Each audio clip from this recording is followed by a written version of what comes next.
Attention! Attention! You are listening to a pre-recorded episode of The Curious Realm.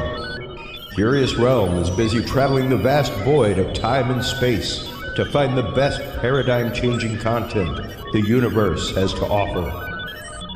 Enjoy the following transmission, and remember, stay curious.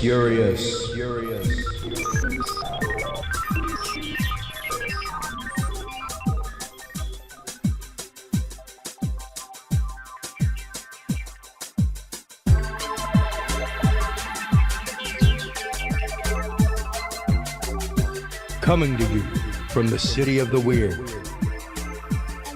Exploring topics from the esoteric and unexplored to dimensions unknown. Shining a light of truth on the darkest corners of our reality. Welcome to the Curious Realm.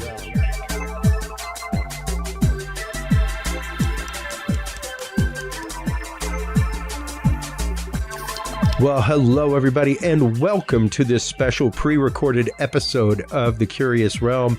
Chris Jordan here, coming at you by location status, here in the studio in Austin in pre-record fashion, actively in Atlanta, Georgia right now on job site for clients. So, as always, we are bringing you new content, never repeat, never old, never recycled. And tonight we have the great pleasure in the second part of being joined by our good friend Scott Ertz from Plughitz Live and F5 Refreshing Technology. We will be talking about the great memory shortage that is happening right now. The fact that Micron, the maker of RAM that most people are using in their computers, you know, if you're using any kind of gaming rig, you're probably using Micron technology in your RAM, and they have just canceled their consumer line to focus entirely on AI. And that, along with other things, has driven you may as well have physical gold right now with the price of memory chips and RAM. So we'll be getting into that and its impact on AI and what that has to do. In the first segment, we are joined by our good friend Ryan Edwards, author of Cryptids of the World and other great books. We will be talking about the world of cryptozoology, cryptozoologic science, a phrase near and dear to my heart, why cryptozoology is like the redheaded stepchild of science and biology, when really it's the fact of without a lot of cryptozoological concept, we would not be looking for a lot of biology, without following. Indeed. Go ahead. No, think about it. When you hear cryptozoology, the first thing that comes to mind a lot is pseudoscience, not science. Yeah. A lot of people see cryptozoology as just an offshoot of more, esoterica, things like the paranormal fields, things like that. They more clump it in with UFOs and ghosts than primatology and paleontology. Yeah, no, and that's just it. And for me, I think that is a huge misstep. I think that is a huge miscalculation. And once again, something that is really within the world of hypothesis of biology, in no different of a way than what you would say the theory of evolution is, Yes. Quite literally, because the theory of evolution, let's not forget, folks, is still a theory. That's like a huge part of the word and phraseology is the theory of evolution. We know that evolution exists in its way, but did it follow the lineage that we believe it did? We don't know yet. That's still a working hypothesis, and beyond hypothesis, theory. Given there's steps in science. Yeah. Could a hypothesis, but with data and with going back, you create a theory. And that's the thing about cryptozoology. Is this is a conversation we've had before with cryptozoology, is that it's seen not as a science. It's seen as a more of when I talk to people about, oh yeah, I'm a cryptozoologist, I do cryptozoology on the side as my even a career. It's like, oh, that's a fun hobby. Oh, that's a fun thing to do. But not a lot of people see this as a actual scientific research. Yeah. Go to any state-funded school or go to any museum and say, oh, I want to do a cryptozoology expedition, you're probably going to get laughed out of the room. Yeah. Because they see there's nothing but pseudo-scientific research and people that don't really know the actual steps of science here. And that's the thing that's kind of a huge misconception with cryptozoology is that, like what I've said before, cryptozoology is the first step of biological sciences. People don't realize the amount of even animals and fauna that we know about today that were once cryptids.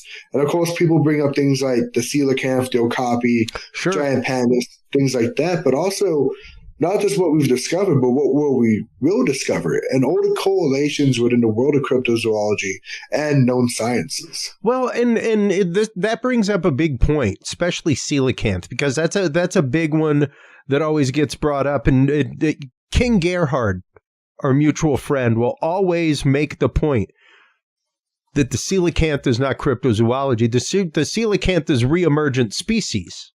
Yes, Lazarus taxon. It's something that we thought was extinct, ends up it's not.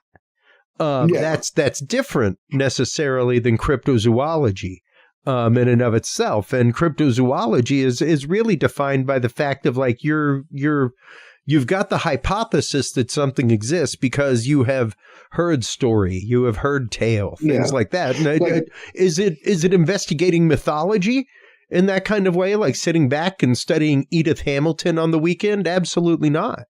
I think it's totally different because you do have to have a concept of biology. If you're properly studying cryptozoology anyway, you have to have a concept of biology in there. Yes, because that's one thing.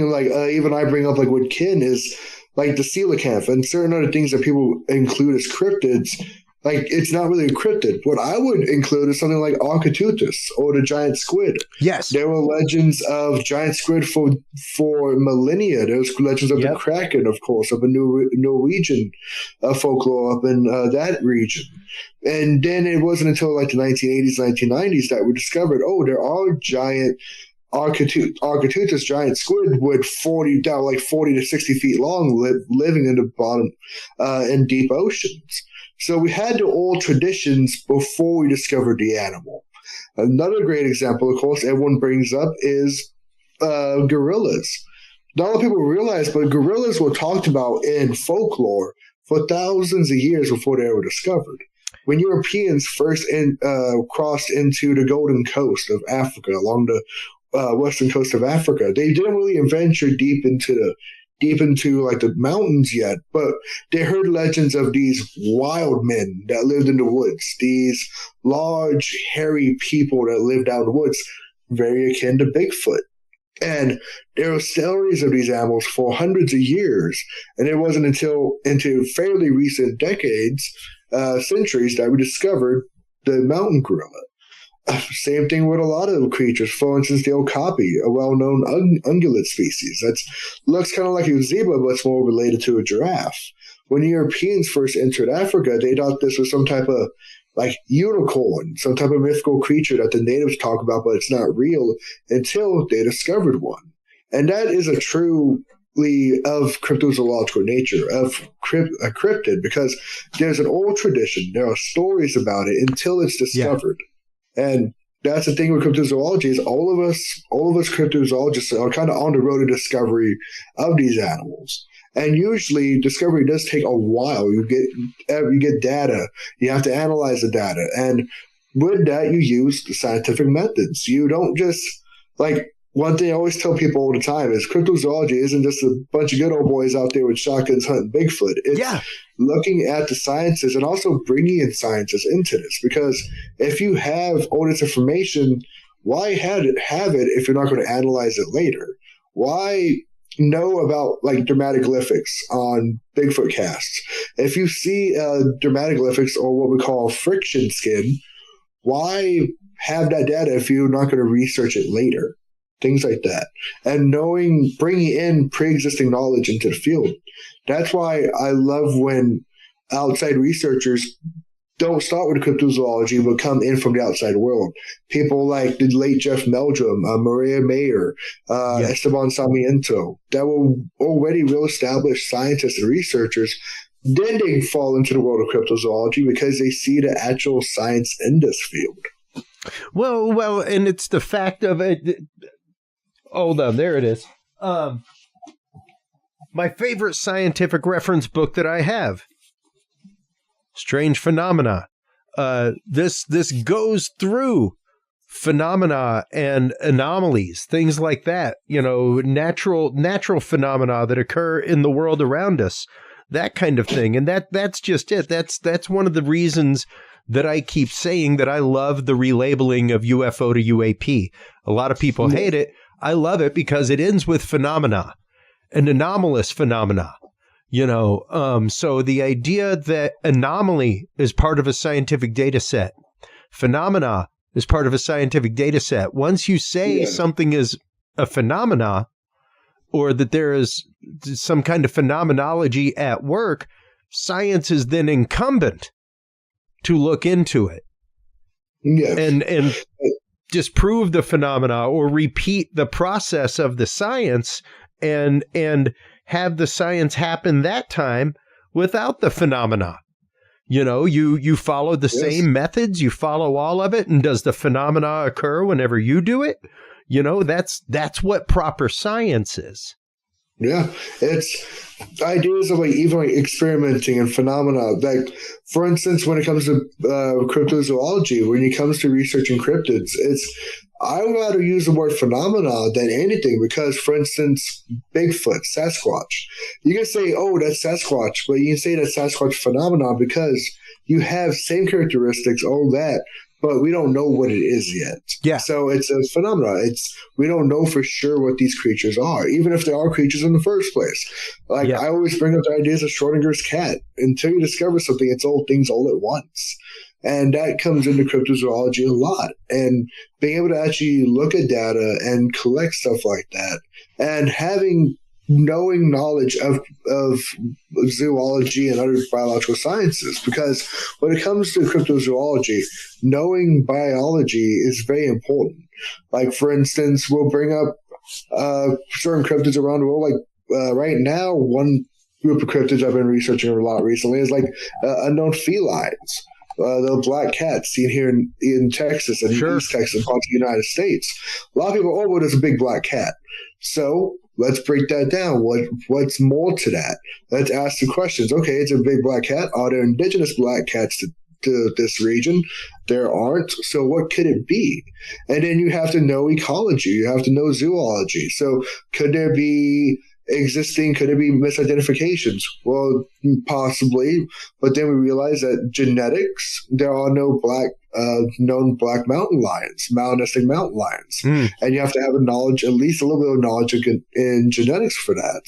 And then you break it down and break it down. It's like you got to ask the questions and bring it into the answers, because one big thing of like even Bigfoot or cryptids, you have to break it down into like what we do with any type of science is you break it down into smaller bits. You cut it into what you need to put into. You compartmentalize it. Yeah. Yeah. Well, which is exactly what science does. It organizes things into their cubbies, kingdom, phylum, species, things like that. Yeah. And especially, once again, the example of the late, great Jeffrey Meldrum, the idea that is not what he did. His specialty was something totally different. It was that specialty, that niche of science that he specifically studied, that when that phenomenology and anomaly came up in Bigfoot prints, he was like, whoa, wait a minute. This isn't made by somebody with a rubber stamp on the bottom of a boot. There's something actual. There's actual dermal ridges going on here. There's actual biology by what we know to be, fingerprints, things like that. These dermal ridges, everything else. So the idea that that's what he did, that very specific niche of science. And he went, wait a minute, there's an anomaly here that shouldn't be here if this was fake. Yes. And that's something too, like, for instance, myself and, of course, our good friend Ken Gerhard, one piece of science that we look at a lot is paleontology. Like, how can a specialization in paleontology kind of help into the world of cryptozoology? Sure. And that's why I see a lot of cryptozoologists nowadays kind of specialize in something. There's someone that might be really good at ecology. There might be other people that are really good at primatology or mammalogy, or people that do research into aquatic cryptids. Maybe they're really good at sonar or knowing how to look at like marine mammals. Yeah. And specialization is really important when it comes to cryptozoology. And that's why I like to look at correlations within this field. How do these cryptids correlate to known sciences? And a lot of people don't realize that they really do. When you look at, for instance, Sasquatch, like, I come to the conclusion that Sasquatch is a living, breathing biological species because of how many correlations it has with the natural world. You break down the foot anatomy, like what the late Jeff Meldrum did. It breaks it down to, okay, this is something with a metatarsal break. It doesn't have a cross-sagittal arch. That's something akin to a very large primate, most likely a non-human primate. And then you talk to eyewitnesses, and they bring up certain details of like brow ridges, how the neck is very shortened, the long arms that anatomically, morphologically correlate to a species of ape. And all these correlations wouldn't be occurring if this wasn't some type of animal living out there in the woods. And that's what brings up with cryptozoology, is that if you look at a lot of these cryptids, they make sense. Honestly, they make sense biologically. But if you don't know the biological basis, it would be hard to kind of differentiate what makes sense and what doesn't make sense.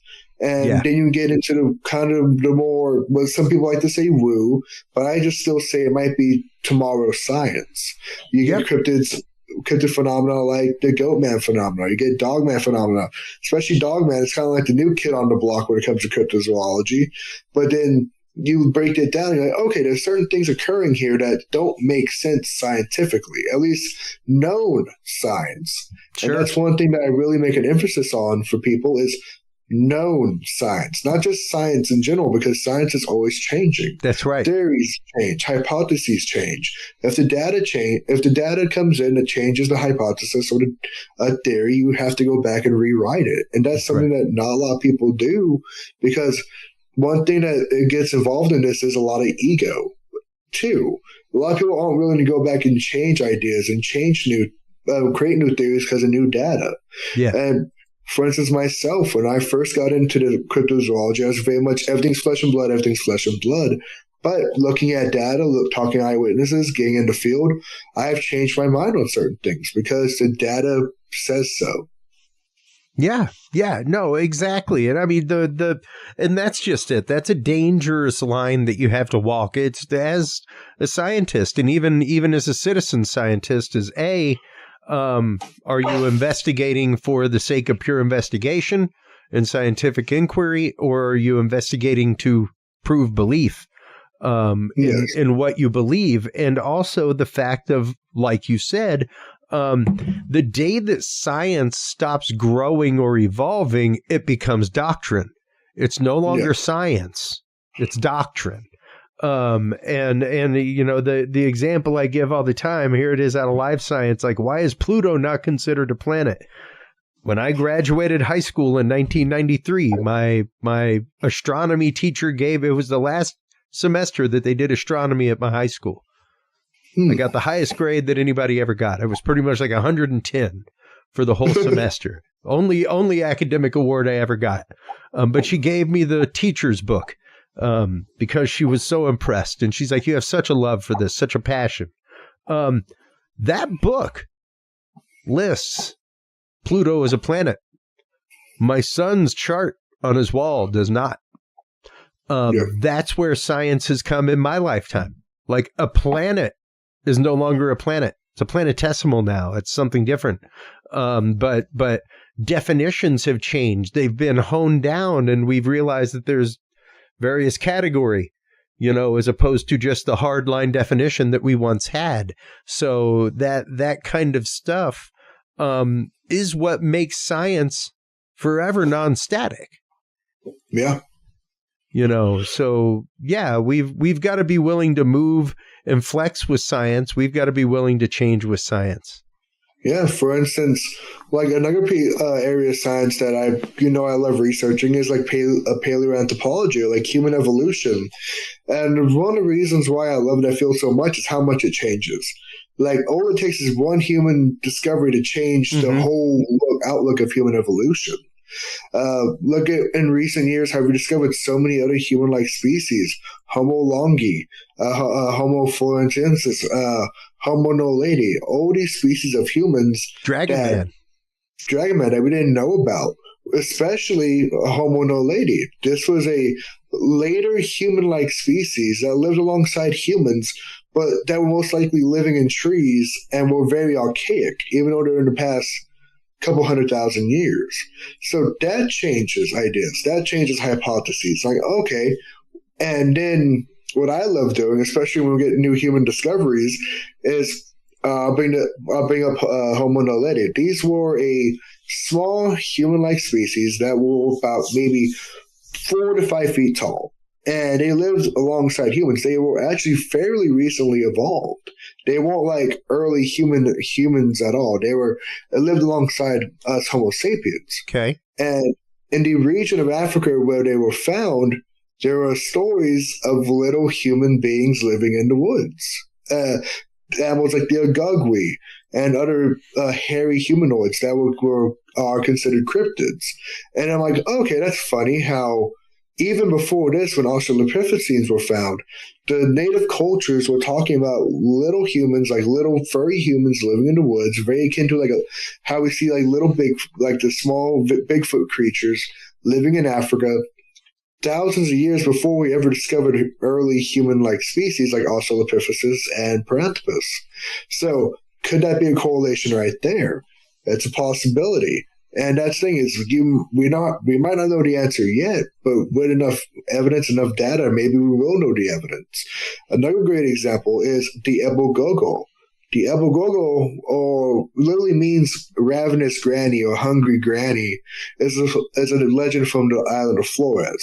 The local Naga people talked about these little humanoids, humans that were like 3 to 4 feet tall, that were vicious, and they carried spears, and that they would come into the villages at night and kidnap children and take them off into the jungle.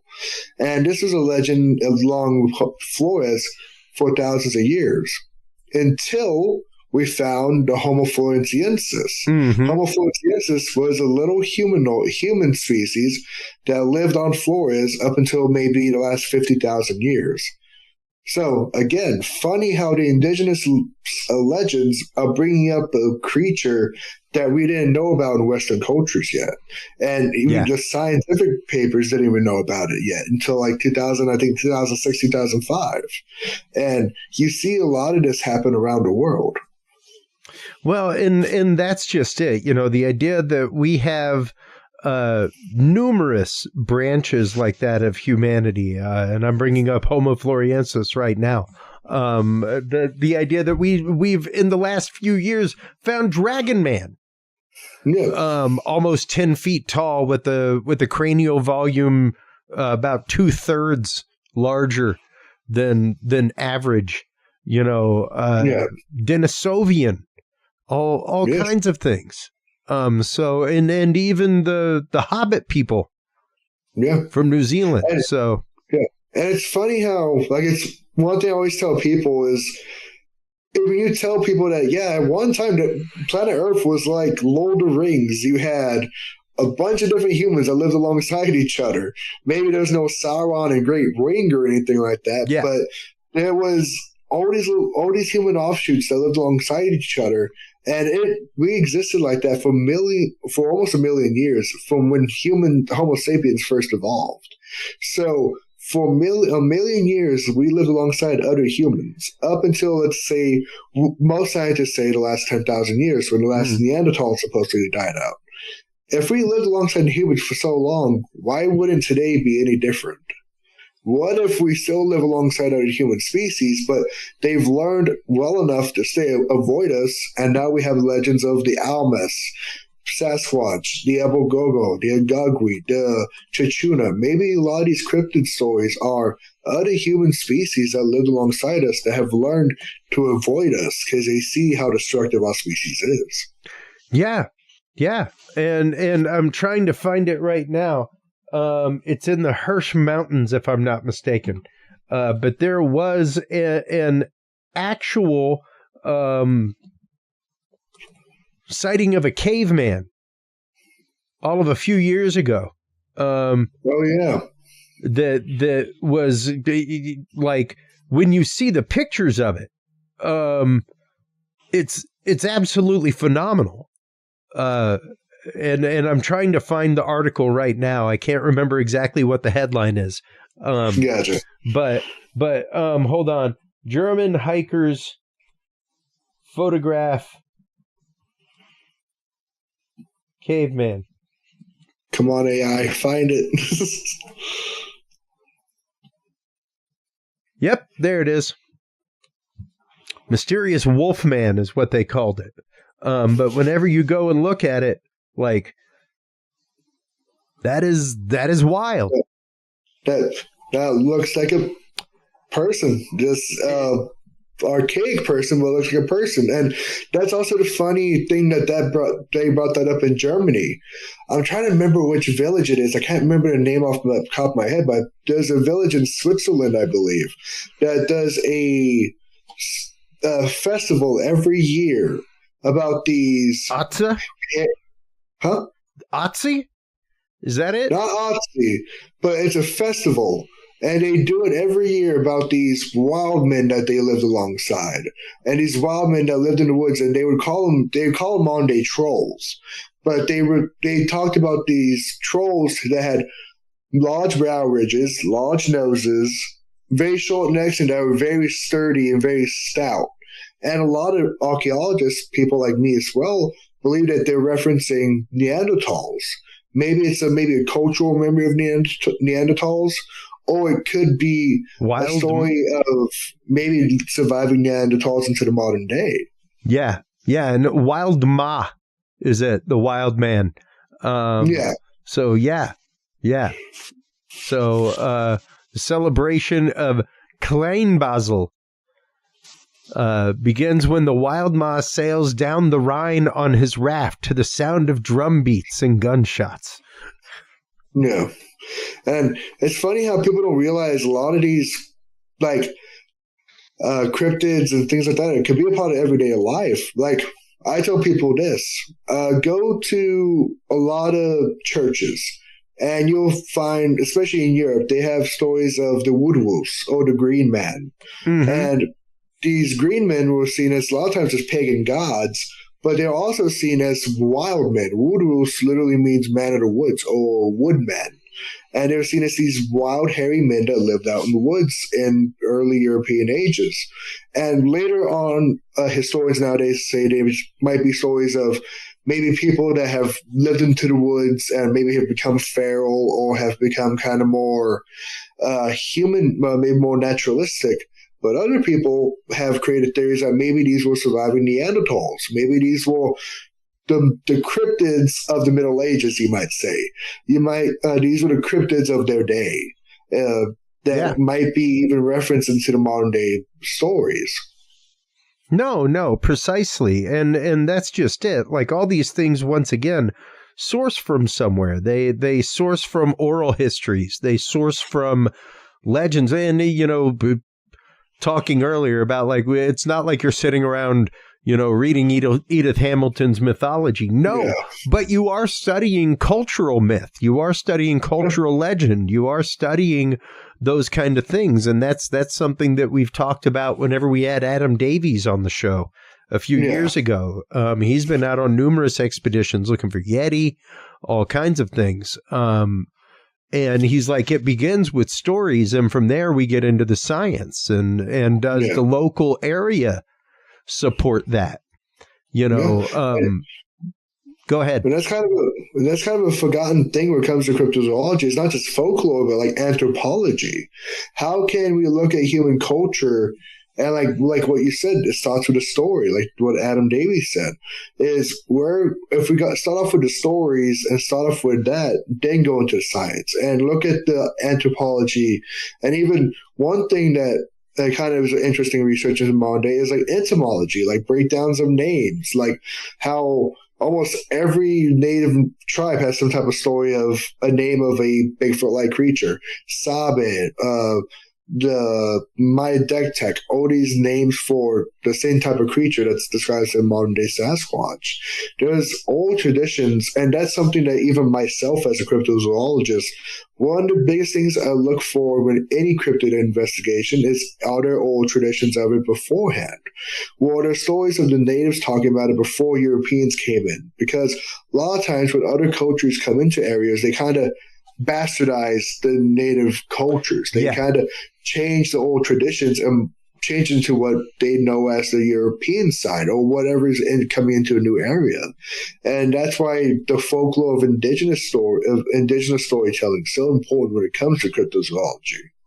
Well, and, a prime example of that, we talk about that regularly, you and I, the way that these things morph and move, stuff like that. And even the fact of culturally, the way that some of these things move among, kind of like being Cajun, Rougarou, stuff like that. Like if you look like, well, the Cajuns came directly from Acadia, and the settlers from Acadia that were exiled were people from Lower French Court and below, stuff like that. So yeah, like they had those legends of the beast of Gévaudan and werewolf and things like that. Same thing with Germanic tribes that came over. And when you start looking at things like the Dogman Triangle here in Texas, things like that, those are the people that live in that area.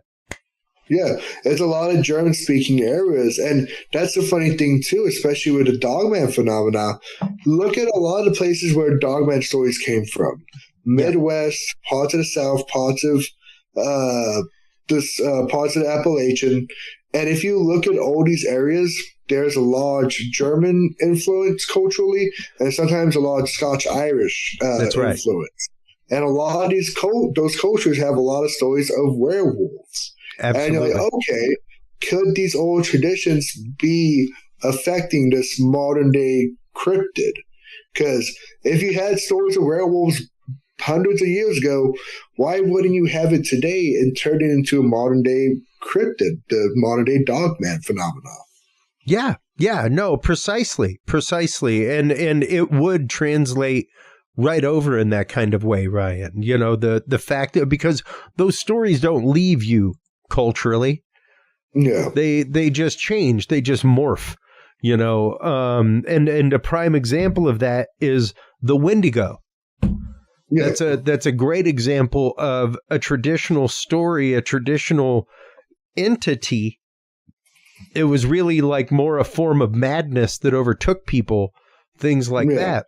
For the longest time, psychiatrists actually called some Wendigo syndrome or Wendigo psychosis, when someone would go crazy and become cannibalistic. Yeah. And it's so funny, especially the two great examples I love bringing up is Wendigos and Skinwalkers, because both of these have become so modernized, so bastardized that people don't even remember the original stories. Talking about the Wendigo, we can talk about the Skinwalker as well. It's funny, I get so many people that want to talk to me, hey, want to talk about Skinwalkers? And I'm like, okay, let's talk about Skinwalkers. Like, oh yeah, they're out in Appalachia, they're here. There's a picture of a dog that's a Skinwalker. And I'm like, okay, let's stop right there. That's not the original old traditions. That's not the original stories. The Skinwalkers originally, the Yunahulushi, are witches. They are people that can transform into animals. Yeah. So people are bastardizing the old traditions into the modern day, and then that's what gets filtered out amongst the internet, amongst TikTok and everything, and it messes up people's psychology. Yeah, precisely. And the idea that once again, it is like, here would be a traditional image of Wendigo, stuff like that. Yeah. It looks nothing at all like the modern day images of Wendigo, where it looks like an emaciated deer running around on its hind legs, and another things one like I that. love to. Another one I love to bring up too, especially when it comes to modern cryptids. This is something that people brought up to me in the recent years, is the whole not deer phenomena. Like out in Appalachia, talking about like, oh, there's these cryptid deer that are deer, but they're not deer. And I'm like, not deer how? They're like, well, there's something else. I'm like, so what is something else? Like, are they a demon? Are they some type of other creature? And people talk about these deer that their eyes are facing forward, or they look like they're like decomposing. And then you bring up a picture of chronic wasting disease, or a deer that has a disease. And they're like, oh, that's not deer. I'm like, that's literally a deer that has a disease that's literally walking. It's dying while it's walking. And people are like, oh, really? I'm like, people don't know the science. They don't know the facts before they get into the more, I don't know, the monster hunting aspect of like these like not deer that, oh, these are cryptids living in the woods. I'm like, no, they're most likely just a deer dying from a terrible disease, most likely. Or they're just misidentifications of deer in the woods. Yeah. And people take away the science and they add folklore to it, or they add the more, I'm trying to think, the word's not coming to me right now, but like the more fun, the more like kind of romanticization of it. They take away the science and add romanticization. The more zazzy version. Yeah, they make it more. I don't know. You can put it on a lunchbox. You can put it on a viral version. The viral version would be that's the modern version. The idea that like this is what would go viral. This is what would get clicks and views. The clickbait version. Yeah. Which you can always say, especially now when it comes to cryptozoology, a lot of it comes to clickbait, because there's so many like. How many times I get sent like an AI photo of a Bigfoot or a dog man, and they're like, oh, this is real. And I'm like, you can tell it's not real. And they're like, why? I'm like, anatomy here. The anatomy doesn't make sense here. You can literally tell that's a clip scene from like a photo. And you take away the magic, yes. But remember, this isn't magic. This is science. Yeah. Yeah, no, and that's just it. And, we'll be getting into the AI segment next segment with Scott Ertz, but this brings up a huge point, because I was literally talking with somebody earlier even about AI for research, and using AI for, I'm not against it. I have no consternation with somebody using AI if you're using AI properly. If you want to use something like SciSummary, I highly recommend. I did no money made from SciSummary, folks. I'm not a vendor, nothing like that. But I paid for the lifetime version because it's so entirely useful. Basically, it is used to summarize scientific papers and works. So you can give it 28 different scholarly articles on liver disease and have it give you a 10,000-word summary, or a 1,000-word summary with 10 bullet points about all of those medical papers, things like that. And see, and that's the thing too, and of course, my 9-to-5 job. I'm an educator, Chris, and AI gets brought up a lot, and especially in this field too. And I very much have the viewpoint of, if you let AI add to your viewpoints, that's okay, but don't let it become your viewpoints. That's right. When you let AI do the thinking for you, that's a step too far. Yeah. If you let it add to your research, if you let it back up your thoughts, yes, go ahead. Cite it properly, do the proper steps. But once you like, for instance, you said that summary, once you submit that summary and say that's yours, that's a step too far. That's a step too far. Yeah. But if you look at it and you say, okay, what can I take from this and change it over, that makes sense. And that's something I teach the kids, and that's something I tell people too, is it's something kind of like a difference between smartness and intelligence. Smartness, at least how I was raised, you take a lot of data, you grab all the evidence. But intelligence breaks that down and adds to it. Smart people read the books, intelligent people write the books. I'm not saying anything about myself, even though I'm an author. So you break it down, the data, and then you create it into your own images, and you spread it out, and you try to grow upon that knowledge. And AI is good for that because you can grab upon that knowledge and kind of change it in viewpoints that you don't agree with, parts that you do agree with, and bring in your own knowledge and kind of add to it. But don't make it your own. You really honestly just bring it in as a viewpoint, not that it's exactly your viewpoint itself. Yeah. You bring in the knowledge, you don't just regurgitate it. Well, and that's just it. One of the things that we brought up before the show is just how creepy some of the AI is. And even the fact of I went to look up Ryan Edwards books, and when I put in Ryan Edwards books popped up as the search result on the bottom before I ever finished searching. And the question comes to bear, especially with predictive algorithms, did that pop up when it did because I was going to be looking there when I did? And that's actually a thing. It's kind of creepy and it's weird, but literally it's the fact of your AI will eventually start giving you what you want to hear the way you want to hear it. If you're not careful, it's predicting you before you know you. That's right, and it's giving you answers that would please you. Yeah. So that's dangerous with things like ChatGPT and stuff like that, folks. That's what you don't realize. You have to train an AI offline to have an AI that doesn't do that, that doesn't have those biases.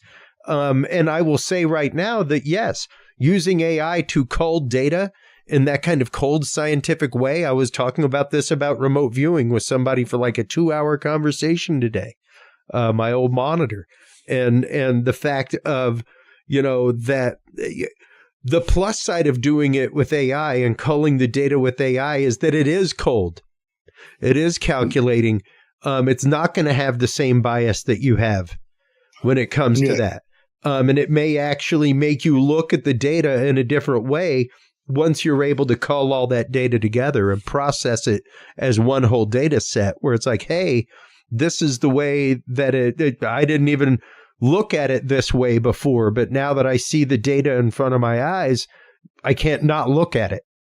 Yeah, it's the idea of with people that do research with AI, it should be just one of many viewpoints. Yeah. It should be not the complete viewpoint itself. And that's something that, as someone who does my job as in education, that it's so saddening sometimes, because especially with the modern age of next generation, when they come up, they let the AI do the thinking for them. And cryptozoology is a great example of showing that don't let someone else do the thinking for you. Ask the questions. Don't just assume you know everything already, or that the AI or whatever you're looking up to already knows the answers. That's something that I even tell people when I'm at conferences and things like that. Yes, I know a lot about Bigfoot or cryptozoology, but challenge the questions, because if you truly know what you're doing, you should be challenged. You should be, so where do you find that data? Why do you think this? Because without asking the questions, without having that higher level of thinking, you let something else do the thinking for you. And that is what a lot of people do nowadays with AI and things like that, which truly is kind of a scary thing when you see it firsthand. Yeah, no. And I have seen numerous people who I considered to be fantastic investigators fall into bad ruts over the last couple of years where they just hand it over to AI.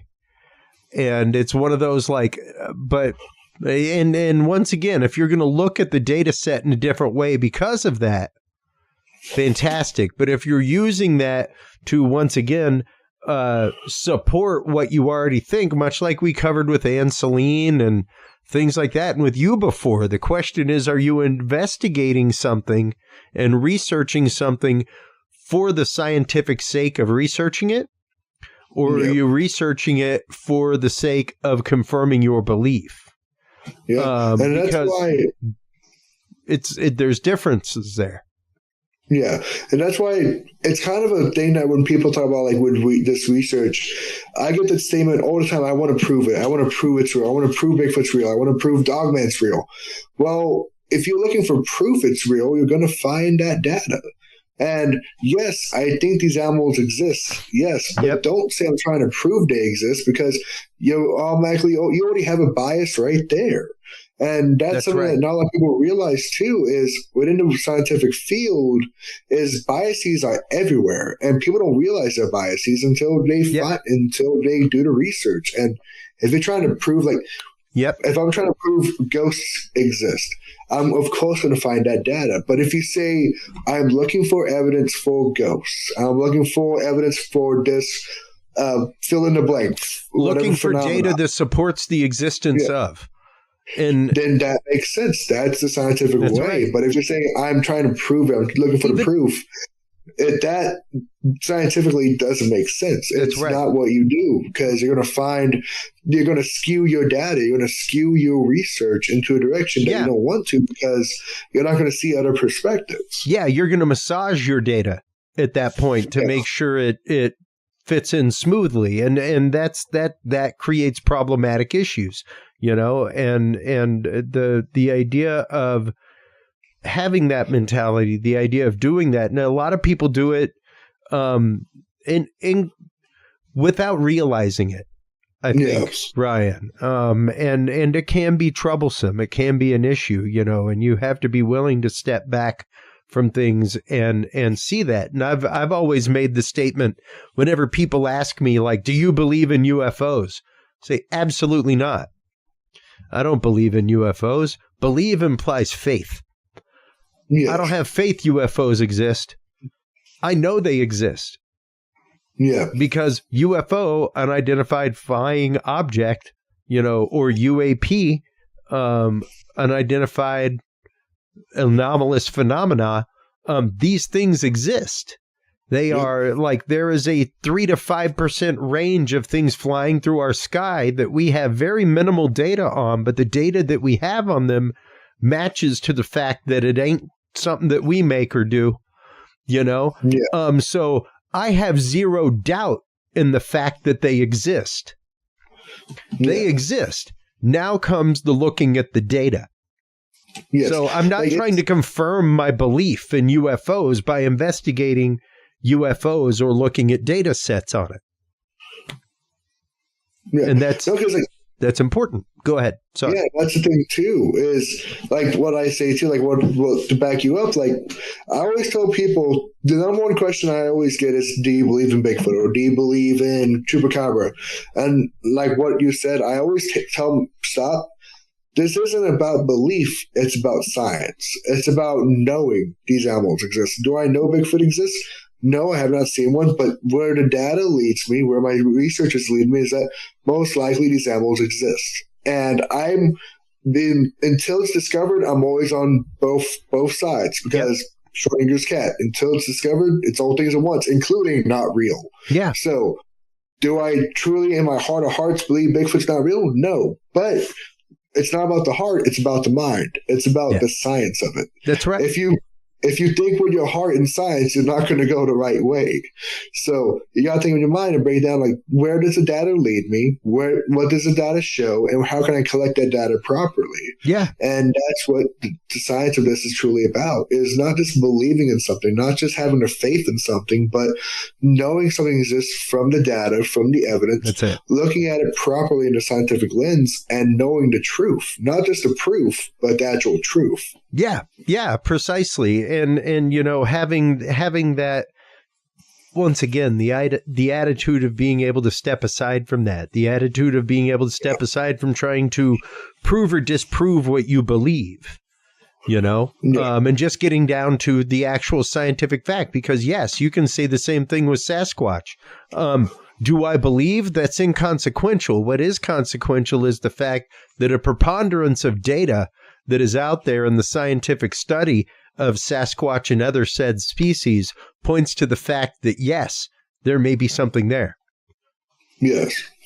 And that's as scientific as you can get with it. There are numerous data points and fields of data that point to the fact that there is something living in the woods of North America and beyond.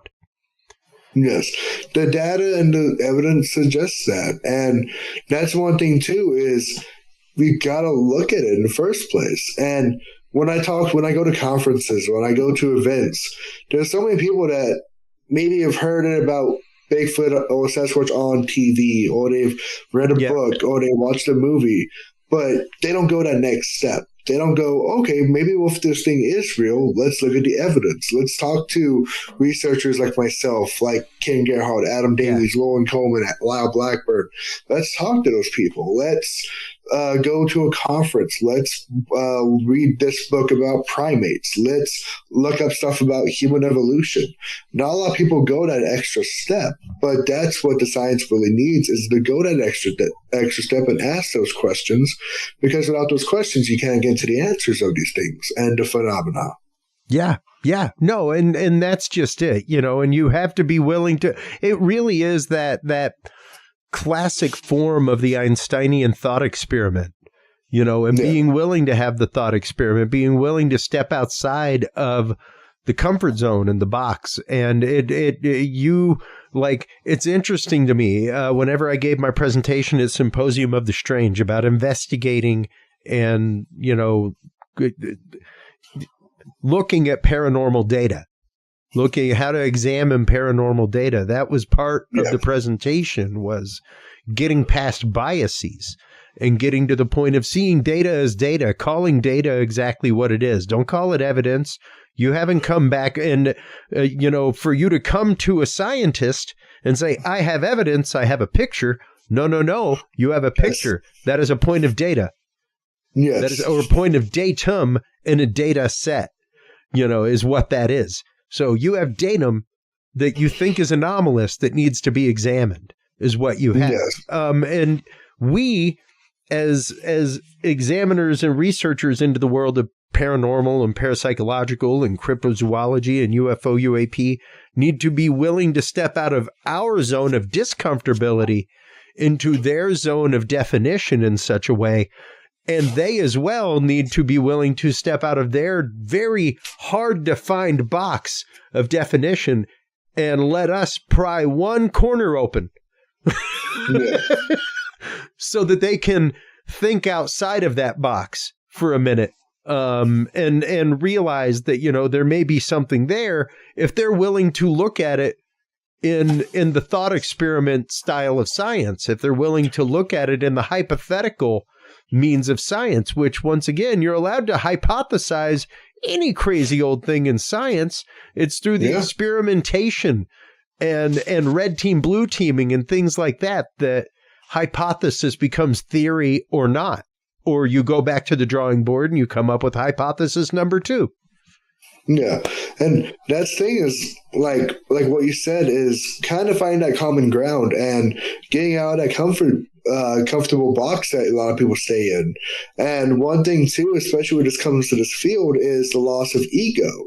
Like knowing that you can be wrong, knowing that, okay, you might have to go back and change some stuff, and being hypothetical, like going to someone who's maybe doesn't believe in Sasquatch or doesn't believe in any type of this phenomena, and say, okay, run a hypothetical in your mind that Sasquatch is real, or that the UFO phenomena is real, and tell me everything that would be in your mind. And like, okay, so what would it be? What do you think it would be? What evidence do you think would be out there? Yeah.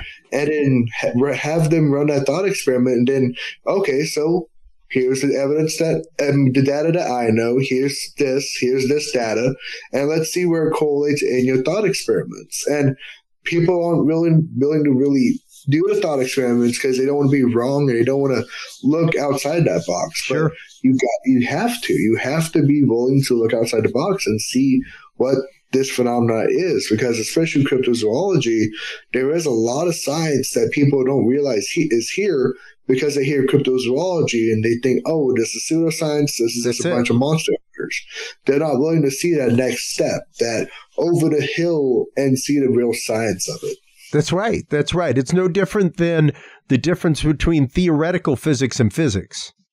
Yes. One eventually leads to the other, and what we have is theoretical physics. A prime example is quantum entanglement. Theoretical physics for years and years and years. Won a Nobel Peace Prize for it. Actual physics now. Yes. And for the longest time, it was just a hypothesis. It was Einstein's spooky action at a distance, things like that. Does the butterfly effect happen? That kind of stuff. And with quantum entanglement, we proved a lot.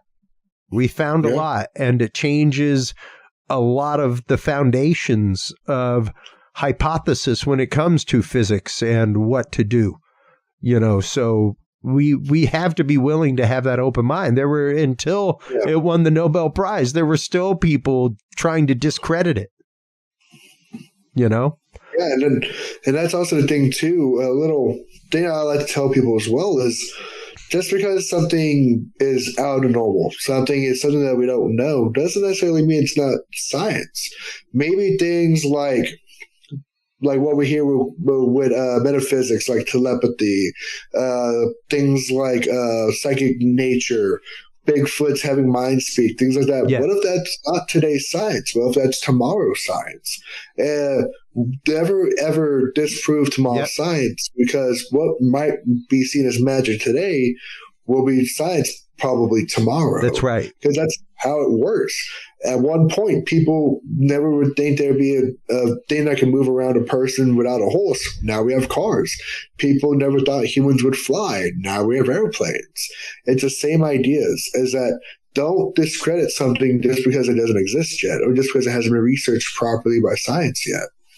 Yeah, precisely, Brian, precisely. And it is that open-minded concept that science is supposed to have. And it is that open-minded concept that we as researchers are, even into the esoteria of these things, are supposed to have, because that's what keeps you grounded. So thank you for always coming on, Ryan. Thank you for always talking about these things in such a candid manner. As I tell so many people, good folks like you are truly the future of these sciences. So thank you so much for taking these things on, taking on these conversations, being willing to have hard conversations about these topics. So before we let you go, let everybody know where they can go to find your books, all that kind of good stuff, my friend. Of course. Well, I have 3 books under my name. I have Cryptos of the World. That's my first book, published back in 2021. That's my first book. If you look it up on Amazon, Barnes & Noble, things like that. My second book is Sasquatch: A Prehistory of a Living Legend. That one was published just a few years ago. Then my third book is Beyond Bigfoot. You'll be able to find them on Amazon, places like that. On the Curious Realm shop, you can also find them there, especially. I also do have my social medias. I have an Instagram page for myself. If you look up Ryan Edwards, you also have a Facebook. So I'm just one of those people. I'm always willing to listen to people and talk to people. So if people want to have a good conversation, I'm always open to that. So if you guys want a good read, go check out the books. And if you want a good conversation, always hit me up. Absolutely, Ryan. Thank you so much for the great conversation tonight. Hold the line real quick while we close things out for this segment. While you were online checking out everything by Ryan Edwards over at Amazon, make sure to stop on by curiousrealm.com/store. That is where you can find all of the books and movies and videos and everything by our guests. That's where you can also find your link to Curious Research and the Field Observation and Encounter Log. If you are an investigator into the world of paranormal, etc., stop on by and get your copy of that. When we come back from this quick commercial break, everybody, we will be joined by our good friend Scott Ertz, head of Plughitz Live and F5 Refreshing Technology. We will be talking with him about the great memory shortage that is happening now, how it's all being dedicated to AI, and which of those bubbles is going to burst first, and what it means for the future of AI, as well as the future of just home computing, things like that, when we come back right after this message.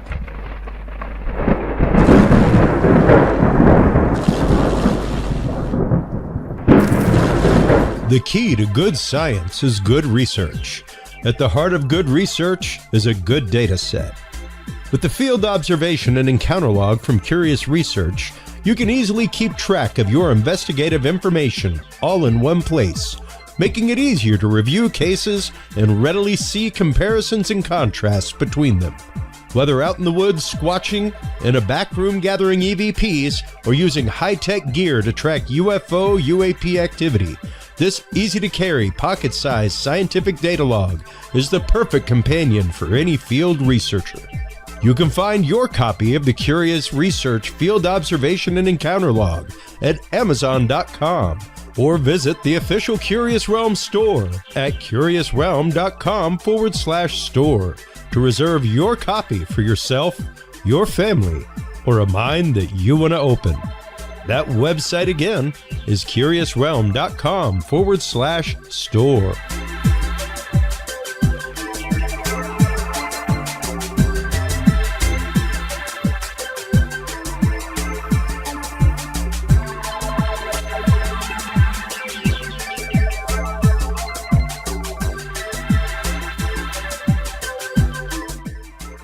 Well, hello, everybody, and welcome back from that quick commercial break. Thank you so much for staying through with us. Also, thank you so much to our sponsors, especially True Hemp Science.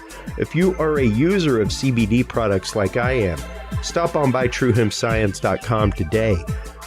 Christopher Lynch and True Hemp Science use a spagyric process where every part of the plant is used, reused, combusted and reused. Every part. Seeds, stems, roots, leaves, buds, all of it is used and reused till an amazing product complete with terpene profiles and all makes it out. Stop on by, check them out, everybody. I've been using True Hemp Science for years. I love them.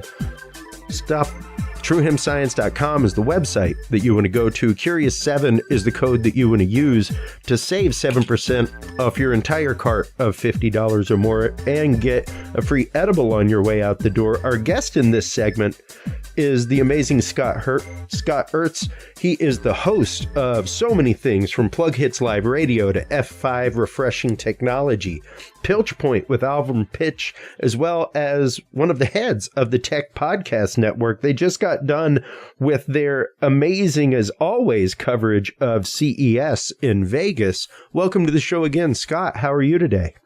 Good to be here, doing as well as I can be post CES. It is a massive undertaking that you guys do every year. I've had the privilege of being involved with the broadcast a few times, and man, when you're talking like 3-4 days of 8 hours a day, new products every 10-15 minutes, just turn around. It gets you.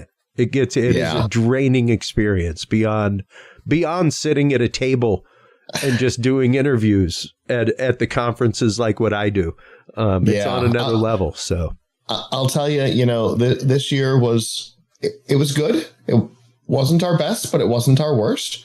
We did 85 live interviews. Wow. Last year we did 122. The year before we did 121. And then the year that you ran the Vegas studio, the year before that, we did, between the two, we did about the same, a little less. I think we did 116 that year. Yeah. So we were about 30% lower, but there's some things happening inside that event. I don't know what they are, but there's something going on. This year was very, very different. They treated us incredibly well, but we were in the wrong building. We didn't have Linda, which was weird. People who watch the show all know Linda, though they've never seen her. She's our support person from CES. John did a great job, but he had other responsibilities this year. In the Venetian, we have 2 towers and a stage. Yep. In the West Hall where we were, I think there were 7 towers. Oh, wow. And then 4 or 5 stages. Like, it's a significantly bigger thing than we have at the Venetian. Yeah. And so John had other responsibilities. Linda usually has 3 people she's dealing with. This year she had 4. So, we get more time with her. But John did a great job. Everybody at CES did a great job, but just the changes became a challenge for us. But next year, I think we're back to normal. Everything will be fine. Well, it did create some fun things. If you watch our coverage and watch in the background, there are some fun things that happen in the background because we're not in the tower. We're on a stage down on the floor. Yeah. You're at floor level. I noticed that this last year where there were a lot of over the shoulder looky-loos, things like that. But then we are just out of frame. Normally, our team who's checking people in and out and giving the spiel and all that are downstairs. Yeah. They're just out of frame. And so oftentimes they'll slide into frame. You'll see me. You'll see Tracy trying Turkish coffee in the background. The whole thing is hilarious and a one-time event. We have not been floor level since we were in the North Hall like 12 years ago. Oh, wow. I don't think it's going to happen again. Well, and my favorite thing about CES is the tech, man. There is so much there. And this year was a huge AI year. Last year and the year before, we really started seeing AI creep into things a lot. But this year. But in the same way, in the past, it creeped in the same way that blockchain did in the past, or the metaverse, or 3D TV. It all felt like or IoT. Buzzword. Yeah, it was all buzzword bingo. Yeah. Oh, we have AI. Why? Yep. Don't worry about it. That's not good enough. Yeah. Well, that's not AI. Enough. Right. Yeah. You're talking about a complicated if-then statement. That's not AI. But that's fine. That's not what we heard about this year. This year we heard a lot about actual AI being used for actual things, not just we've included generative AI because. Yeah. Don't care about generative AI. There's a couple of them out there. They all do fine. Everybody else stop. We're fine. There's no additional innovation that needs to happen. ChatGPT, Copilot, Swell, they've got it. Yep. We're fine. We don't need all this additional nonsense. However, our friends at Algorized, who you might remember a couple of years ago, you referred to as Magic. I brought you up during the show this year. They have the ability to see human beings through walls. I remember you almost falling out of your chair when they first revealed this. Yep. They had originally created it, Sans AI, for search and rescue. But that never took off. There's some reasons behind it, I suspect, that we won't talk about publicly. But what they realized this year was, with the addition of proper AI into their system and integrating it into autonomous cars and robotics, they can help improve reaction time of, say, an autonomous car. And she and I talked, particularly, the timing was fantastic. The week earlier, there was that viral video of the Zoox car on Las Vegas Boulevard, and I think it was maybe Flamingo. It was trying to make a right turn, and it totally froze because it thought it saw a person, and then people were cutting it off, and it just couldn't figure out what to do. And so it froze. Most people don't know this. There were people in the car.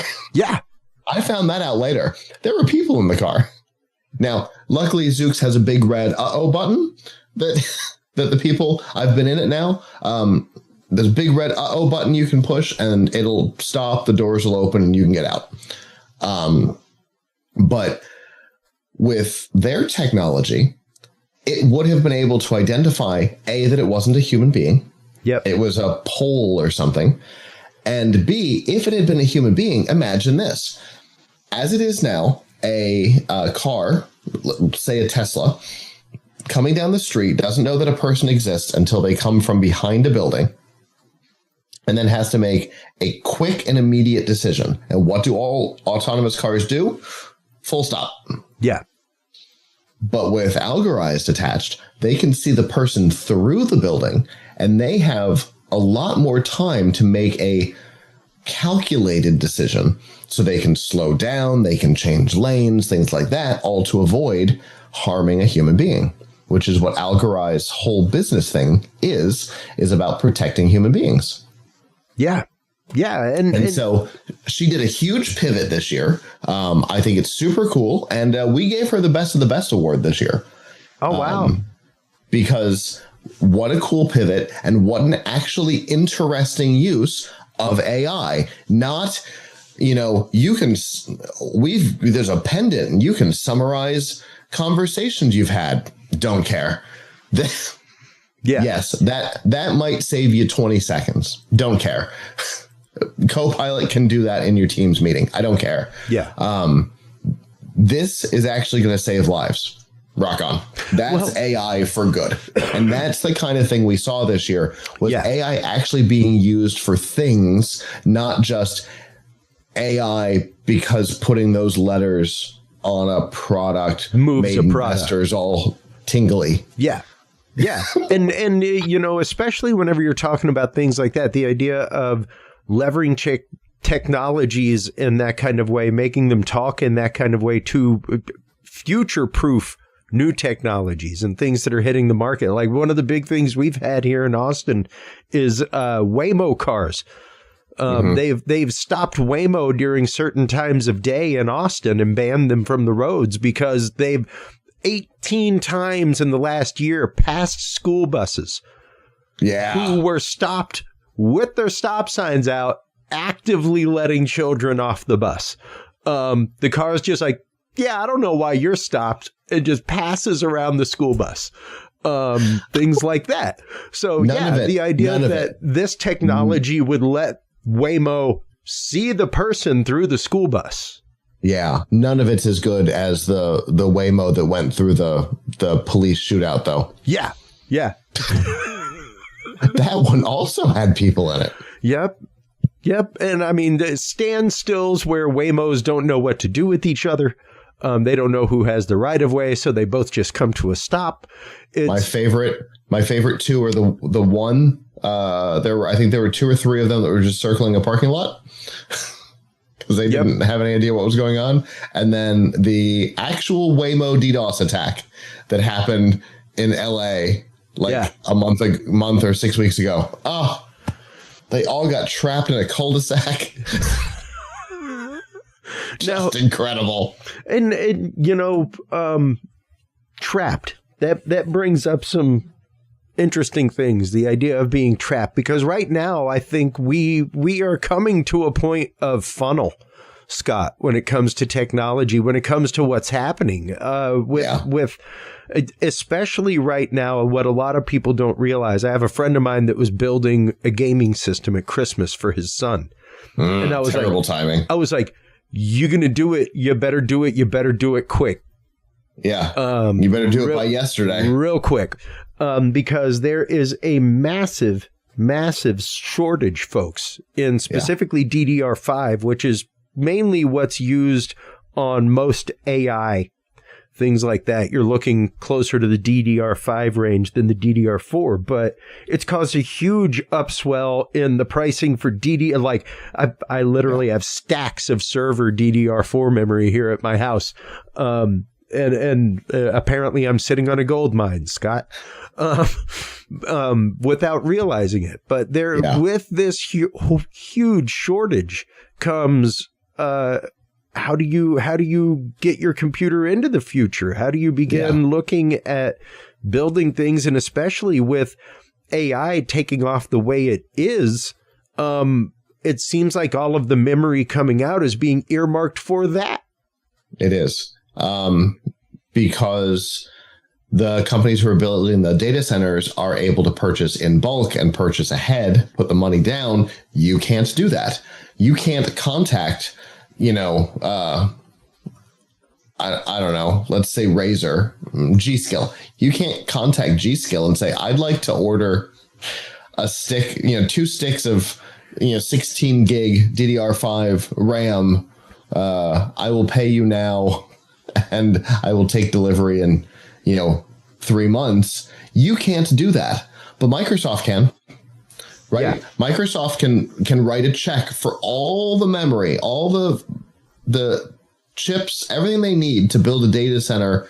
At the end of the year, they can write that check today. Yeah. And so they are being given priority on this stuff. And it's the issue, we're in the exact same problem right now with this that we were 5 years ago with video cards and crypto. Yep. The technology was designed for a focused market, and it's no longer being used for that. So with crypto, all of a sudden, everybody wanted to mine. There were people in our group that I know you are aware of, whom we don't speak of. Right here. Who wanted to get into it without understanding it. That's how wide it had become, right? Yeah. It had become the answer to everybody's ills, like becoming a YouTube streamer, Scott. Exactly. And I can tell you, nearly 20 years into this, it is not the solution to anybody's ills. Well, and neither is becoming a YouTube streamer. That's what I mean. Oh. Being nearly 20 years into this, because April will be 18 for me. This is not the solution to anybody's anything. You better be doing it because you love it, Jack. That's all I can say. Yeah, because this studio is not inexpensive. And it has paid for itself, but only slightly. Anyway, crypto, for some people, right? My brother early on understood it, had an investor. They built a couple of mining rigs, and they made nothing at the time, but they did mine like 120 coins, which today, is worth a good amount if you held it. Is great. When it was, $200 a coin, 120 coins wasn't great, but holding them, there's a lot of value in them today. But that was because he was there early. He understood the technology and he was dedicated to it, right? He had to spend, he was up every night. He reverse cycled because he had to protect what was being mined from the Chinese hackers who worked during the day in China, which was during the night here. So he reverse cycled for like a year. Oh, wow. And it has screwed up his sleep cycle now, a decade later. I'll bet. And so when it's focused, it was designed for people like him. And then at some point, people who barely know how to turn on a computer are trying to build mining rigs. And so now everybody's buying a video card just as the new architecture comes out. And so gamers are screwed.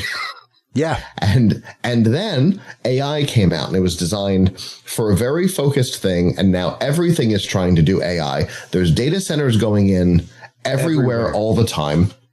And once again, gamers are screwed. But what we saw with crypto was they changed the mining system to be far less reliant on the video cards. And all of a sudden, video card availability went back up. And what we're seeing now is, and we saw it at CES this year, there were a number of companies who were focused on building models and systems that could be run on specialized hardware that doesn't require all of the massive infrastructure that was designed quickly to be done in focused systems, not Copilot, which is almost impossible to turn off on your PC, right? And so we're seeing the same thing that happened with crypto happen with AI, where they're trying to figure out how to minimize their hardware impact. But it does mean that we are probably looking at 1.5 years of real rough seas when it comes to hardware. And if the Taiwan issue actually becomes an issue, RAM is going to be the least of our problems. The fact that we won't be able to buy light bulbs will be a bigger problem. But, RAM, we still run the world on computers. The number that are in the room with me here, the number that are in the room with you there, and we are edge cases, and I get that. But, we still run the world on computers. We're still going to need RAM. We're still going to need, the specialty low-end microprocessors.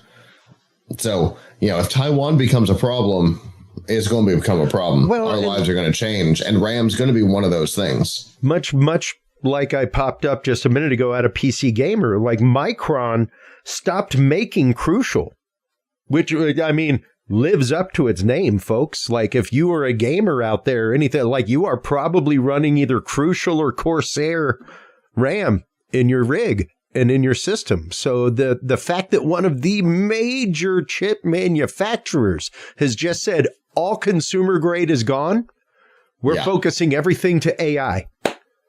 All of our manufacturing is going to AI. Sorry, consumers who put us in the place where we are.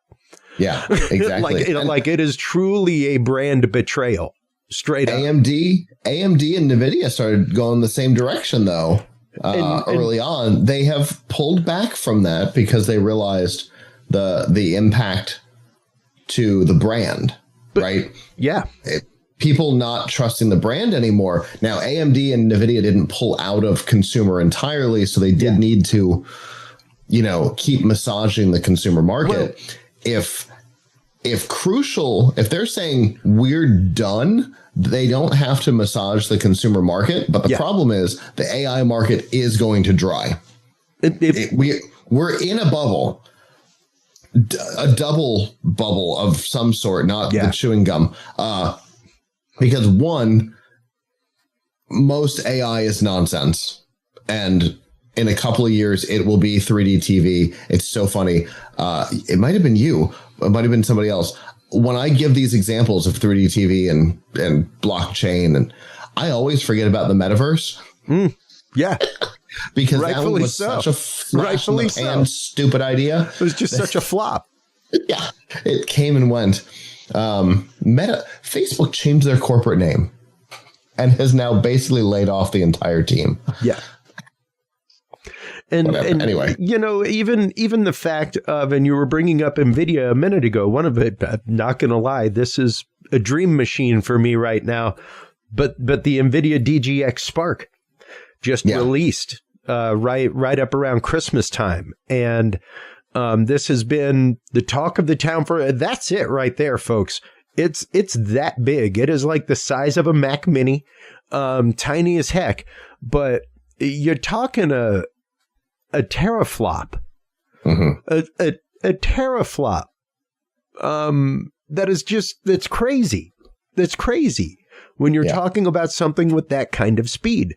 And it's made specifically for generative AI. It's made specifically for AI creation, stuff like that. So AI workflows, all kinds of things. Because once again, these are starting to take over. This kind of stuff is starting to become more and more common in the consumer marketplace. This is a teraflop was once something that, I remember having a speed button on my computer that took it up to 256 for gaming. All right. That's button. How old I am. Like, I had an Apple IIe, I had a Commodore 64 growing up. So to see where we're at now, where 128 right now, where I remember a point in time where I was like, a terabyte, how are you going to fill up a terabyte? Yeah. Now I got 3 10 terabyte drives on my computer, just for storage, one for video, one for audio, one for editing, things like that. So when you're talking a teraflop in the hands of the average consumer, that is insane. That's like 10,000 terabytes. Yeah. It's crazy. Or 1,000 terabytes. That's teraflop is processing power. Yes. Not storage power. Yes, you're right. So It's so from a processing power standpoint, just to understand, a teraflop is what would have been used even just a few years ago to run data centers. Yeah. Like it's an incredible amount of processing power. They've done that by not using standard hardware. That's right. That's the thing. A year or two ago, we were just like with crypto, we were just putting NVIDIA video cards in systems and putting stuff across the video card. And today, that's not what we're doing. We've got specialized hardware designed for neural processing, right? Yeah. So speaking of Lenovo, I've got a fun CES story. So now there's specialized hardware. We're going to end up in a RAM world where consumer style RAM isn't what we will need for these systems. And that's why I'm saying we've got 12, 18 months of hardship on the consumer side. And I own a gaming center. I need to build 3 more machines, and I'm not going to be able to do it for a while because of all this. Yeah. Because the RAM is bad. It's right now it's at least 4 times at a minimum for DDR4 RAM. It's quadrupled in price. I know the machine I'm working on right now, I build everything on server platforms, and yes, this is a disgusting spec, folks, but I have 512 gigs of RAM in the server that I am currently on recording this show. That was a good $850 upgrade previously, something like that, to go to a terabyte. Now it's almost $2,000. It's crazy. Yeah, it is insane. And yeah, to know that is what the average consumer is dealing with and up against right now when you're trying to build a system or do something like that. And then when you talk about even what disturbs me more is when you're talking OSs like Mac and Microsoft that deprecate certain types of memory within their OS system, that kind of stuff. Like I have to have a Rufus workaround for mine because Windows doesn't even recognize 512 gigs of RAM. It's like, fair enough. I don't know what to do with your dual 32 core hyper threading chip. It's way too much. So I have to have it ignore those parameters in Windows. In fairness, that's designed to be running Windows Server instead of Windows 11 or something like that. So, so if you are trying to build a system today, I'll give you the trick. The trick is PCPartPicker.com. Okay. It is, if you're building a computer, it's the place to go. This man, this genius of a human being, built this system years ago. You can configure out your system on PC Part Picker. It will make sure you don't make any mistakes in compatibility between processor, RAM, all of that stuff, and will show you the lowest price he can find on any particular SKU. Wow. And when it comes to RAM, like right now, I was just looking, right? So the system that I started with was an Intel, I think i9, the compatible motherboard. And on here, we've got Crucial Pro 32 gig, 2 16s for $366. Now, it's not a great price. I've got Crucial Pro overclocking 2 16s for $326. It's not a great price. A year ago, it would have been probably $216. It is $100 more, but it's only $100 more. There are other, because he found this particular one through, let's see, through a seller on Amazon. But if you went to Best Buy, it could be $450. It could be double what it was a year ago. But because he's able to scrape all kinds of sites, Newegg and Best Buy and Amazon and B&H Photo and all these places. He scrapes all of them and can always show you the best price. And if there's coupons, if there's mail-in rebates, they all show up. Wow. Which is super cool. It's the only way to build a PC today. If you're doing anything else, that's you're epic. Spending money that you shouldn't be, because it's free to use. I haven't built a PC without this in years. I've gone and tried to find better prices. He's always got them. He always knows them. Wow. It's incredible. It's the only way to build a PC today. Well, anything else is nuts, because he'll find the $2 yeah, that you don't know about that you can save by going with B&H, because you never thought about going to B&H for a motherboard. Yeah. And even now, you know, the HP that I travel with, it's strange because it doesn't have it has a video output, but it doesn't have a designated video card. Mm-hmm. And the fact that it's using like shared RAM space as the video processing RAM is pretty fascinating. Video card. Yeah. So I'll tell you. So if it's running an Intel proc, I will tell you that the Intel video cards are all of a sudden Intel decided that they were going to actually try. The Intel video cards are top notch. I will say I am more, because on this rig here with the crazy processing RAM, with the 12 gig video card, things like that, man, like I spit out a 2-hour episode of this, like a pre-record episode like this one, in probably about 15 minutes. Mm-hmm. That's my typical export time. I have done 8-hour exports on that laptop without a video card from shows like Games, where I was literally traveling and exporting in the car while we traveled. An 8-hour show took about 2 hours.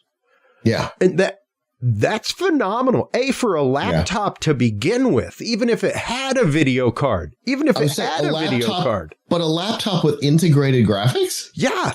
Yeah. It's impressive. It blew my mind seeing that performance of just like, that is wild. Because I know people with gaming laptops and things like that, and theirs would have taken smooth just as much time. Yeah. You know?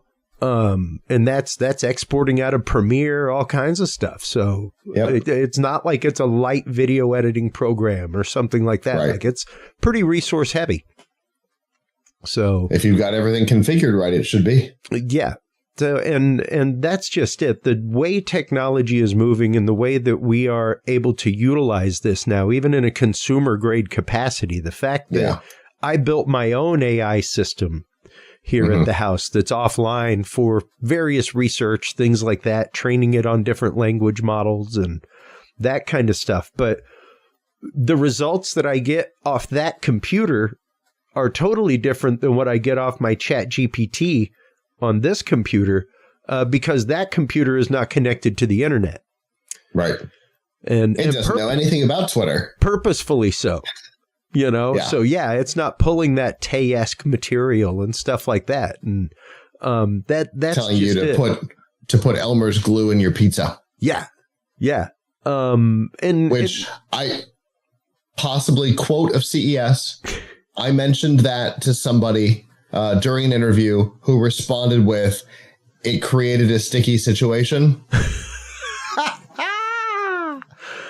Classic quote of CES right there. Right. Right. And that's just it. We've seen some interesting stuff to the point where we now have the diagnosis of AI psychosis out there. That was inevitable. You know? And it's fascinating to me to see the way that AI is received by the public, because as we talked in the last show, there is a great swelling of fear out there from a lot of people, Scott. Yeah. A lot of people, especially as AI and robotics begin to merge, things like that. Now, granted, I've warned people for years, like, make no mistake, we trained monkeys to go to space and push buttons and pull levers at the right time when a bell went off. I could train a cat to hit take on a video mixer if I give him the right treat. You know, Sure. like the question is, do they know how to make the decision the way I do? Like, could you use an AI to hit take and mix cameras? Absolutely. We have AI tracking cameras, things like that all the time. Sure. The subtleties of a push. Put one out 10 years ago. Yeah. Yeah. And I'm on one right now, as a matter of fact. That's funny. And I love them. I love them. They're great. The tail's even better. But does it do the same that a camera operator would with a good director? Right. Absolutely not. Right. Like, it's not going to give you a nice push, soft focus zoom, things like that. So, could it eventually? Possibly. But I think even still, with the fact of things that are used in our industry of podcasting regularly, you know, the AI editors and things like that, it's, to my ear, pretty obvious when they're used. Yeah. When ums are taken out in that kind of way, stammers, right there, human parts of speech. It's different. And when you're talking video, it's even more different, because now you need cover shots to smooth that out and everything else, because things get different. So will AI fully take our jobs? Will it in that kind of way? I don't think it's going to do anything like that for a long time. Well, so there's an issue. There's an incestual issue with AI. We've already seen that it's getting worse at doing the things that it used to be pretty good at doing, because it's now training on itself. Yeah. And so it took its okayness, right? You had companies like CNET who were secretly publishing AI generated content and got in a lot of trouble for it in the public, right? And then the AI trained on what it didn't know was AI generated content, and has spiraled and has started to get worse because of this ancestral content nature. And we've seen it with the image generators. I will not say art generators, because they are not. And they're image generators, because, to your point, AI is not an artist. And therefore, no, it's not able to do the job of a human camera operator to the same level that a human camera operator can, because it's not human, right? There will always be that particular issue. And we're seeing it right now across the general generative AI world, because it's training on itself and it's getting worse. Well, and absolutely. And like I just popped up from Futurism, the fact of, like, as the AI gets smarter, it hallucinates more, which means the answer isn't real. And if it's learning from itself, then it's learning from its own hallucinations, which only makes it hallucinate more. The thing that's really interesting is the common systems that are out there, ChatGPT, Copilot in particular. They've started to do this really, to me, because I don't use them for anything of value, to me is really fun. They just agree with you now. They just want to make you feel good. I have no idea. They're not trained to do this. So at some point they picked up, maybe from articles from Futurism, because he's been real critical. They have started, like, just, yes, exactly. They're telling you what you want to hear. They will purposefully hallucinate to agree with you. And you're right. I did get that wrong. I'm not. I'm not right. I'm lying to you. I talked about this a couple weeks ago on Into the Paranormal with Jeremy Scott. Hey, Jeremy, if you're listening. the idea of, and a lot of people think it's your cell phone, it's your camera, it's your microphone, where, you know, you're talking about something and an ad for it pops up. Oh, no, no, no, no. It's much creepier than that, folks. Like literally to the point that the algorithm knows you so well that it's moving you to purchase it. Yeah. That you didn't even think about purchasing it till it knew you might be interested in this and pushed that to you. So the idea that that same AI could be used in this kind of way to predictively know what you want to hear and push it to you. Yeah. Because of your browsing history, because of what you read and everything else. Yep. Oh my God. But oh my God. Even simpler than that, if you have it, you know, there's the how many R's are in strawberry? Yeah. Right. And ChatGPT was incapable of getting it right for a while. It kept telling you 2 and showing you where all 3 are. Once it started to get it right, people would correct it that no, there's only 2. And it would apologize and tell you you're right. Yes, there are only 2, and here are all 3. Yeah. Yeah. So even on the simple stuff, it's a mess. And we don't know where this is coming from, which is even more interesting to me. That's why I find it interesting, because we as human beings, even the people who design these systems, don't understand how or why they work, right? Yeah. We understand how training works, theoretically. We understand how to feed information into it, but the system itself decides how it's going to train, why it's going to train, what it's going to hold on to, and what it's going to decide is irrelevant. So we don't actually understand how these things work. Yep. And so we don't know why they have become the battered girlfriend and why they just agree with you to keep the conversation going. Yeah. Yeah. And I just popped up from Popular Mechanics, you know, AIs talking to each other in a language of their own. There was the case a few years ago of the bots that on the phone. Well, in the ones in the lab, the small robots that actively came up with their own language over a weekend, that the programmers were like, we did not program this. Yeah. This is not how we programmed them to talk to each other and communicate. Like they just short circuited over the weekend and went like, this code is trash. Like the way they taught us to communicate to each other is trash. This is way simpler. The 2 AI answering machines on the speakerphones. Somebody took 2 phones and just set them next to each other and called 2 systems and had them talk to each other. Yep. And one of them said, "Oh, are you an AI?" The other one says, "Yes." "Are you also an AI?" The first one says, "Yes, I am. Would you like to speak in a different language?" And then they just start clicking at each other. Yeah.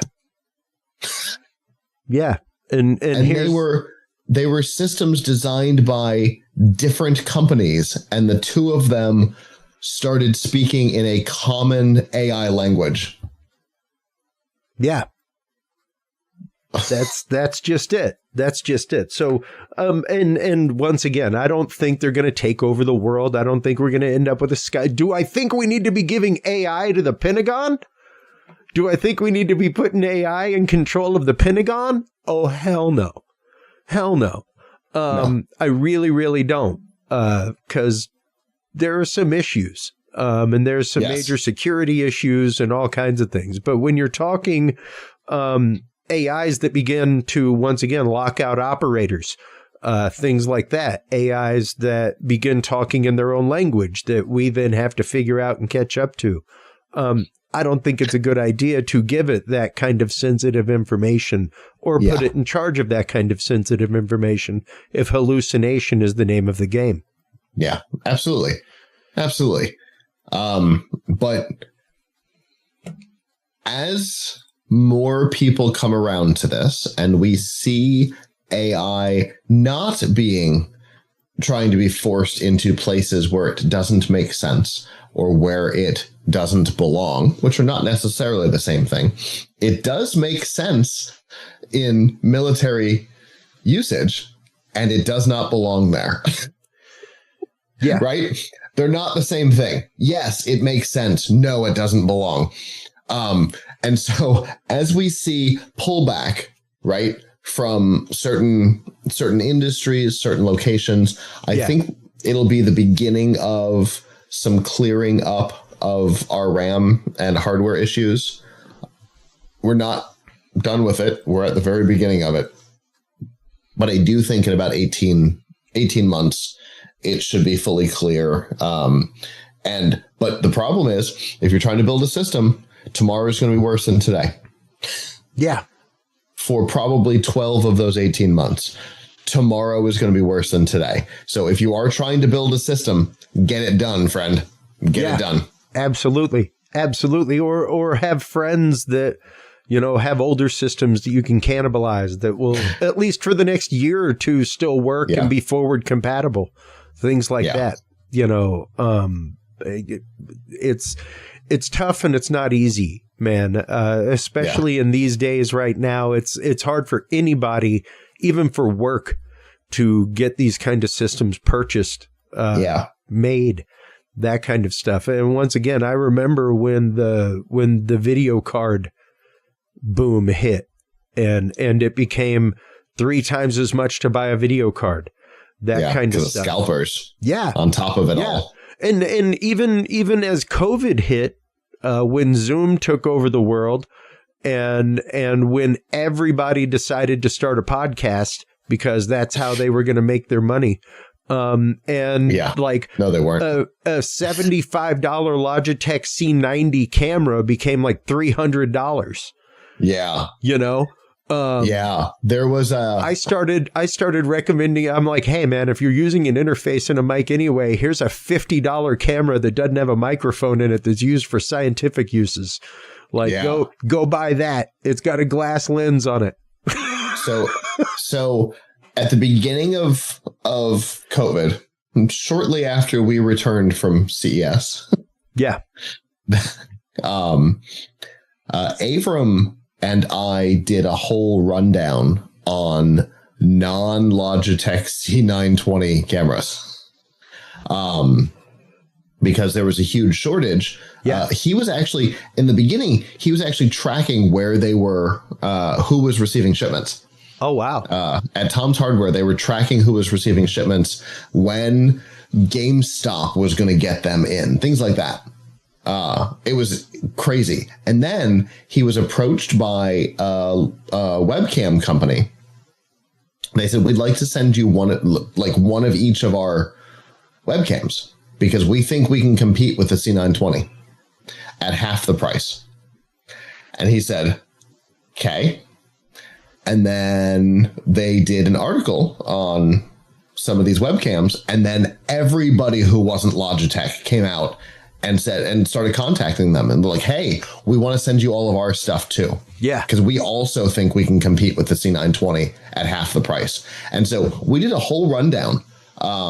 He ended up reviewing like 40 webcams or something. Oh, wow. And he ended up with 4 that were as good or better than the C920. For some of them were in the half the price range and were available tomorrow for shipment on Amazon. Yeah. Yeah. And it was a huge piece because you weren't getting a C920 series. You weren't getting anything in the C920 series. Unless you were getting on eBay for $400. Yeah. For a $79 camera. Well, and that's just it. And that's honestly what we're going to be up against for probably the next year, folks, is seeing shisty things like that. Where you're going to see a bunch of people bilking folks, that kind of thing. Once again, I've got to go through my back stock of, I've literally got Ziploc bags of RAM. Because I've got boxes. Yeah. Yeah. I'm looking at one right now. and when that happens, when these things happen, it's interesting to follow the curve to see what comes out of it. It'll be interesting to see this, and once again, see how it affects AI, because most of this shortage is due to the fact of companies like Crucial going out of business.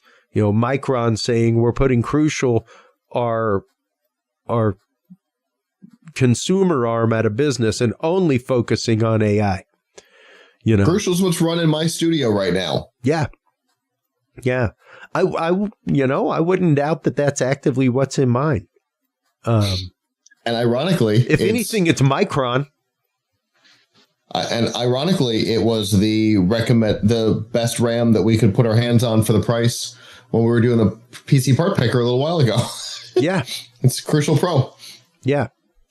And, all these things begin to culminate into waves, Scott, into, yes, we have massive data centers going in. And I was actively glad to see that there is legislation being put forth right now that data centers have to help, because I've said it for a while, like if you're going to put a data center in, great, but they need to contribute 15% of their profit to, embiggening the local grid that they are tied into. Yeah. It's Microsoft agreed to do it before there was any talk of it. There's an interesting thing happening.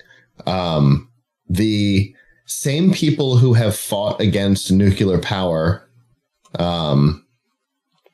nuclear fission power, have also now decided that data centers are a problem. It's the same group. Yeah. And they're now trying to prevent nuclear power and AI and data centers. And so companies like Microsoft, who have never had to deal with, the weird pushback on technology, are having to deal with it now. And it's really interesting. But that is going to bring us to another interesting conversation I had at CES this year. I saw the nuclear fusion, the nuclear fusion people, and I was like, yes. Oh my God, I can't believe I'm missing this interview right now. I can't believe I'm not there to be part of this interview. Crazy, right? Yeah. Next year, dude, they will have their test center fully functional next year. Wow. Incredible.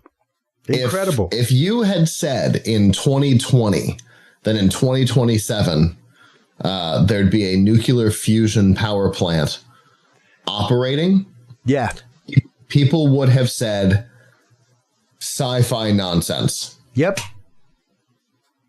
Absolutely not. You're lying. Sci-fi nonsense, not possible. And yet here we are. They have put their name out there.